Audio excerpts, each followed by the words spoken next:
Would you ever move abroad for a job? I would move abroad for a job. I think it's a great thing to do. Yes, I would absolutely move abroad for a job. No, I wouldn't now. I'm too old and I wouldn't want to leave my family. I would consider moving abroad for a job because I think it would be an exciting opportunity. I think I would move abroad for a job because it does give you a wider range of opportunities to learn about the culture and the systems within another country. What are the advantages and disadvantages of living and working abroad? I think handling money is a disadvantage. It's quite complicated when you're working with different money. The advantage is that you learn a language much quicker when you're living in that country. I think the advantages of working abroad are getting to see how other people live their lives and getting to learn about that and share how you live your life. And the disadvantages are having to learn a new language that you might not speak. I think the advantages are money, availability of jobs and perhaps a better climate. And the disadvantages are moving away from family and friends. The advantages of living and working abroad would be to be a part of a new culture, to get out of your daily routine, to learn more about the world around you.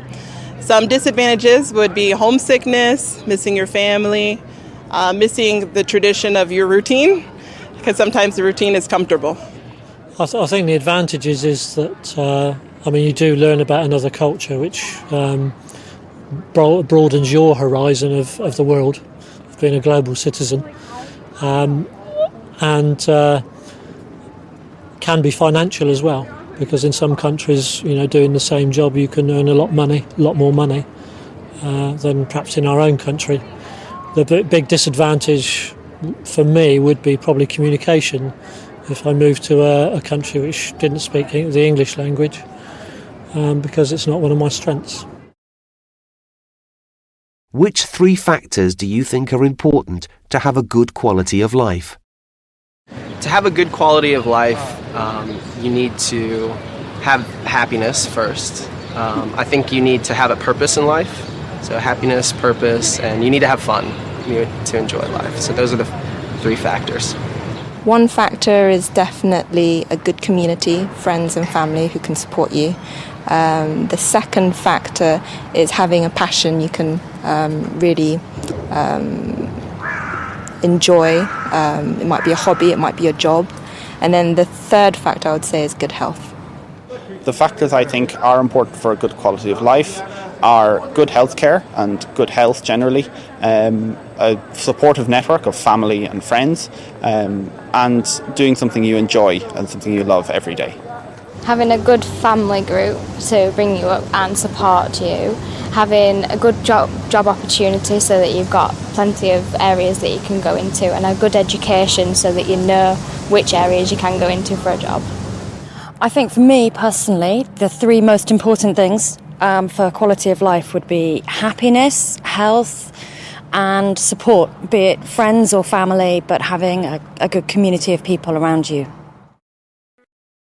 What qualities make a person attractive? It's more about their character, I think. I think, if someone is kind, honest, easygoing, and, easy to get on with, then, that person to me is an attractive person, More than anything else, I think it's their character. I think that the most important quality is intelligence, and that's what really makes people attractive.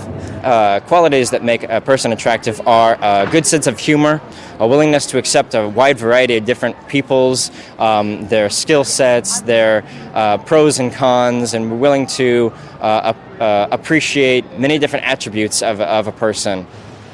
What qualities make a person attractive? I think like generosity.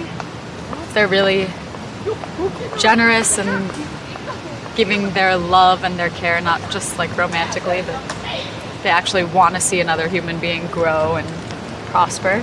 And humor. Yeah, humor. Like not taking themselves too seriously and having a good sense of humor. I think when you first meet somebody, it's physical appearance is the first thing you see. So that's important, and then beyond that point, it's sort of personality traits such as friendliness, openness, commitment, and loyalty and respect. Do you enjoy watching sports? If so, which sports? I enjoy watching sports a lot. Not that I do it, but I kind of like to watch football matches live on stadiums. I'm not a big fan of television sports. I like to go see the action. But football is my favorite sport, I would say. I enjoy watching football and snooker. I especially enjoy watching football when the World Cup is on or the Euro Cup. I do like watching sports. I like cycling and I like motor racing. I prefer playing sport rather than watching sport. I think that's because I'm quite a competitive person, so I prefer actually doing things. Yeah, I really enjoy watching sport. I spend a lot of my time watching sport. So and it varies again. I'm into more sports, so the sort of traditional British sports, sort of cricket, rugby and football. And then I'm quite into cycling and some individual sports such as running and cycling. Do you prefer to play a team sport or a solo sport? I prefer to play a team sport because you are surrounded by other people doing the same thing as you, and you can get a team spirit going, and you can get a good vibe in a team, which you cannot do in a solo sport.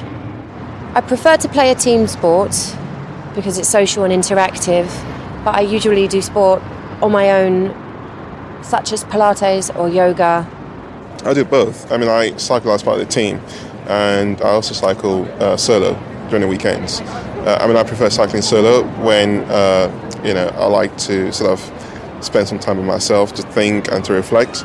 And I do team sports just to encourage myself to be better. I prefer playing a team sport.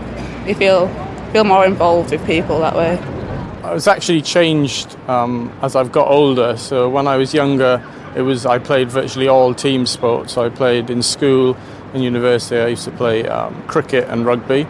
But since I've moved up to London, I've started doing more individual sports such as running and cycling.